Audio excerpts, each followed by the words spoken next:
Alright, welcome back again on Learn English with Bonaj. Nanone tuguhaye ikaze kuri IGA Icyongereza na Bonaj. Today we are going to learn different sentences. Uyu munsi tugiye kwiga interuro zitandukanye wakifashisha uvuga Icyongereza. When we are speaking any language, igihe cyose uri kuvuga ururimi rwarwo rwose, dukoresha interuro. Ariyo mpamvu ari ingenzi cyane kumenya interuro uzifashisha mu buzima busanzwe, waba uri kuvuga cyangwa se umuntu yazikoresha bikaba byakorohera. That's what you are going to be doing. Ibyo nibyo tugiye gukora. Tugiye kureba interuro wakoresha uvuga Icyongereza. The first sentence we are going to see is, do you always go to bed early? Do you always go to bed early? Buri munsi ujya kuryama hakiri kare. Do you always go to bed early? Bed ni igitanda, go to bed ni kujya kuryama.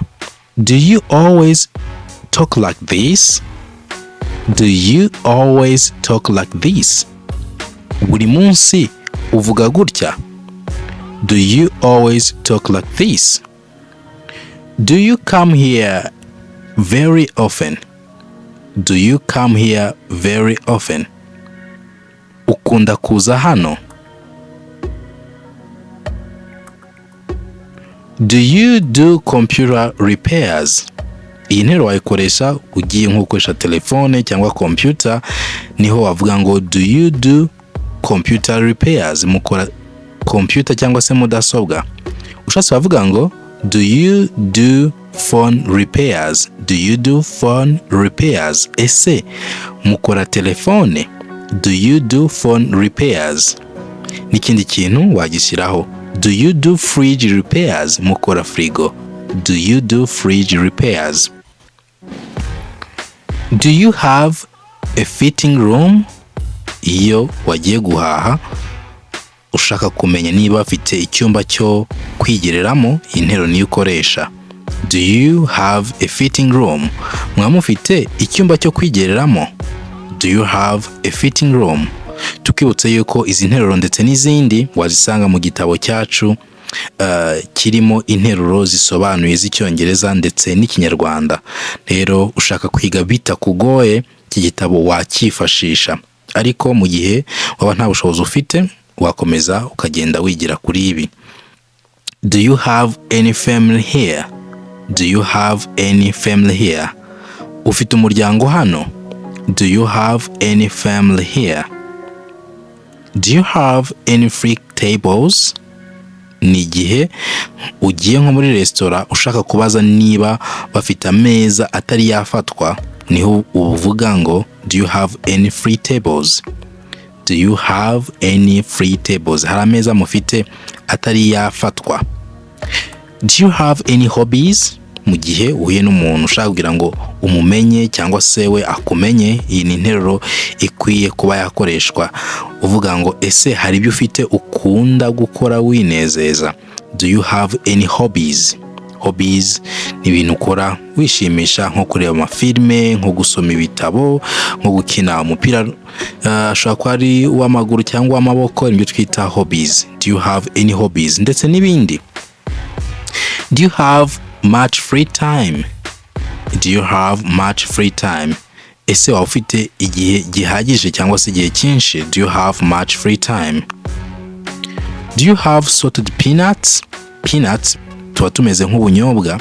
Rero do you have salted peanuts no kubaza ngo ese mwamufite ni nko kubaza mufite ikaranga ariko ziri mu munyu. Nibyo do you have salted peanuts. Hano ntabwo dukunda kuzigira ariko ugiye mu supermarket wazisangamo. Do you have something to eat? Do you have something to eat? Ese wafite ikintu cyo kurya? Do you have something to eat? When urashonje ushaka kubaza mugenzi wawe niba hari ikintu cyo kurya gihari, niho umubwira ngo do you have something to eat? Hari ikintu cyo kurya, ubwo uzavuga ngo do you have something to drink? Do you have something to drink? Iyo ugiye guhaha rero ushaka kubaza niba hari ingano y'ikintu bafite, uravuga ngo do you have this in size 40? Do you have this? Iki muragifite in size 40 mu ngano ya 40? Do you have this in size 30? Iki muragifite mu ngano ya 30? Do you have this shirt in blue? Iyi shati mwamuyifite ariko y'ubururu. Do you have this shirt in blue? Okay, do you have this shirt in blue? Next one is, do you have time for coffee? Uri gushaka gutumira umuntu ngo muze kuba muri kumwenda muri kuganira cyangwa se muri kumarana igihe. Icyo gihe uzavuga ngo do you have time for coffee? Ese waba ufite umwanya wo kuba twasangira agakawa? Do you have time for coffee? Do you have to pay for Zoom? Do you have to pay for Zoom? Ese urishyura kugira ngo wige kuri Zoom? Tubibutse yuko ushaka tukwigisha kuri Zoom, turagukurikirana neza bikagenda neza. Wowe watwandikira kuri 0780293112. Dufite amasomo ateguye neza cyane agufasha kuzamura urwego rwawe rw'icyongereza. Do you know each other? Do you know each other? Nukuvuga ngo ese muraziranye, ariko tuyikoresha ku bantu babiri, no tuvuga each other. Iyo ari abantu barenze babiri tuvuga one another. Ari abantu babiri ni do you know each other? Muraziranye. Do you know what this means? Do you know what this means? Uzi iki gisobanura? Do you know what this means? Do you know what time it is? Do you know what time it is? Waba uzi ngo ni ryari? Do you know what time it is? Do you know where she is? Do you know where she is? Waba uzi aho ari? Do you know where she is? Do you know where she went? Waba uzi aho yagiye? Do you know where she went? Do you know who they are? Do you know who they are? Waba uzi abo ari bo? Do you like cooking at home? Do you like cooking at home? Ukunda guteka mu rugo? Do you like it here now?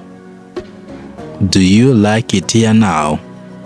Ubu aho urahakunda? Do you like it here now? Do you live on your own? Do you live on your own? Uribana? Do you live on your own? Do you mind if I sit here? Do you mind if I sit here? Hari icyo bitwaye ninicara hano? Do you mind if I sit here? Do you mind moving your car? Do you mind moving your car? Hari icyo bitwaye ukuyeho imodoka yawe? Ni cyagiye usanga wenda umuntu yaparitse mwanya wawe cyangwa se yaparitse ku buryo kugira ngo ukure imodoka bishobora kuba byakugora, niho ushobora gukoresha interuro do you mind moving your car. Rero turi kuvuga ku modoka, wayikoresha n'ahandi n'ikindi kintu. Do you mind moving your chair? Ese hari icyo bigutwaye wegeje intebe yawe? Do you mind moving your foot? Hari icyo bigutwaye wegeje ikirenge cyawe? Good. Do you need any help now? Do you need any help now? Waba ukeneye ubufasha nonaha? Do you need any help now? Do you offer free eye test? Do you offer free eye test? Ese musuzuma amaso kubusa? Do you offer free eye test? Do you really believe in God? Do you really believe in God? Ese koko wizera Imana?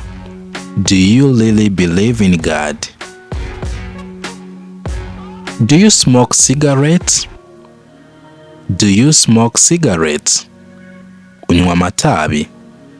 Do you smoke cigarettes? Do you think he will come back? Do you think he will come back? Utekereza ko azagaruka? Do you think he will come back? Do you think he will help you?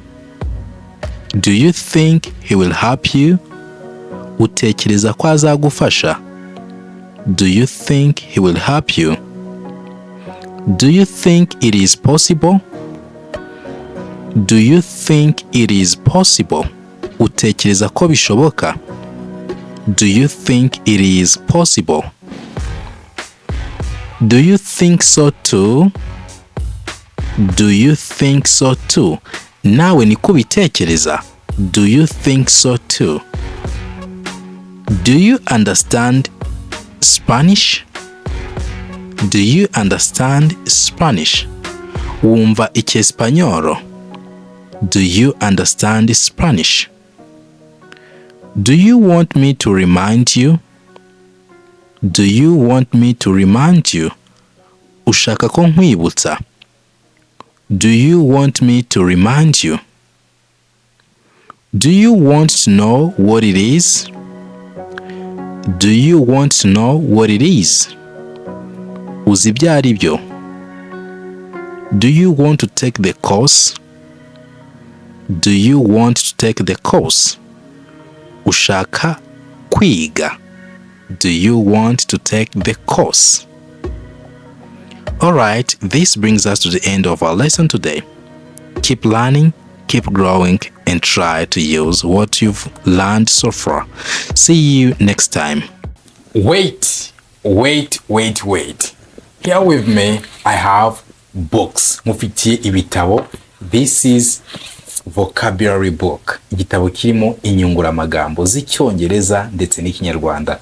This is dictionary of English and Kinyarwanda. Niba mugiye kuvuga icyongereza amagambo akubana makeya, this is a book that can help you. Igitabo cyagufasha mu gihe uri kuvuga ntabwo ukeneye kuba uri gutekereza ijambo ugiye gukoresha. You have to keep speaking, and this is the book that will help you with that. Ikindi gitabo kizagufasha ibyo. Ikindi, niba uri umutangizi ukaba ushaka kuzamura urwego rwawe rw'icyongereza, this is Begin Smart to End Smart with more than 200 pages, pages zirenga 200. Harimo icyongereza ndetse gisobanuye mu Kinyarwanda. 200 pages, harimo amasomo yibanze yose ku muntu ushaka gutangira kw'icyongereza, ateguye neza ku buryo wumva ibyo uri kwiga ukabisobanukirwa. Iki gitabo niyo waba usanzwe uzi icyongereza ushaka kuvuga ngo reka nige icyongereza nkihereye mu mizi, cyagufasha.